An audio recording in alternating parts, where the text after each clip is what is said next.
Mazava ampitombona ho aminareo hatrany ry havako ny fahasoavana avy amin'Andriamanitra Raisy Jesoa Kristy Tompontsika. Amen.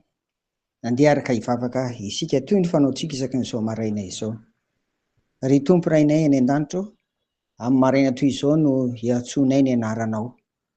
Midika izany fa fanomezanay voninahitra, fankasitrahana indrindra anao noho ny aretin-tsarobidy menao anay Tompo dia izao fahavelomanay izao. Misaotra indrindra Tompo ny amin'izany, ary ankehitriny dia mangataka izay ny fanahinao masina hanolo-tsaina anay ary hianaotr' Jesosy Kristy hiaro anay amin'ny ratsy rehetra. Amin'ny anaranao anaovana izany vavaka izany. Amen. Toy ny efa nambara ry havana dia hoe rehefa farana tahaka an'izao ny fandiniantsika ny lohahevitra isam-bolana dia karazany efa mamitina isika, ary dia misaotra ny Tompo fa amin'ity herinandro ity no hamaranantsika azy. Iray amin'izay famaritana ny antsoina hoe finoana ry havana ny hoe ny finoana dia ny fanekena fa marina izay ambaran'ny tenin'Andriamanitra. Izany no atao hoe finoana, ary matoa tsika mifampizara ny amin'izany hoe mahefa ny zavatra rehetra izany ny Tompo dia mba azahoantsika mitombo amin'ny finoana eo am-piatrehana an'izao fiainana izao, ka hanana finoana mafy orina amin'Andriamanitra sy Jesosy Kristy isika eo ambany fitarihan'ny fanahy masina.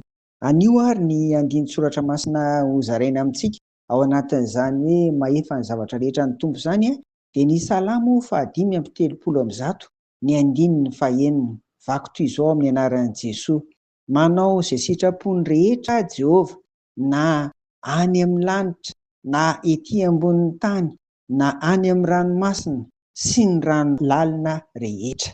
Amen. Izany ry havana dia hoy izay efa fampikinana hitantsika hatramin'izay. Io le sady manerana ny rehetra izy izany hitantsika ao anatin'io, dia izany no manambara fa tsisy mibaiko Andriamanitra ny sitrapony, fa izay tia nampitaina amintsika fotsiny ao anatin'izany dia izao: na atao hoe mihiba ny fijerintsika ny zava-misy eo amin'ny fiainana, fa mety ho tsy fahombiazana na zavatsarotra na ny toy izany, na koa izay verina hoe miabo, mety ho fahombiazana, fandresena, zavatsoa, valim-bavaka, dia izao: manao izay sitrapony rehetra Jehovah, na any amin'ny lanitra na ety ambonin'ny tany na amin'ny ranomasina sy ny rano lalina rehetra.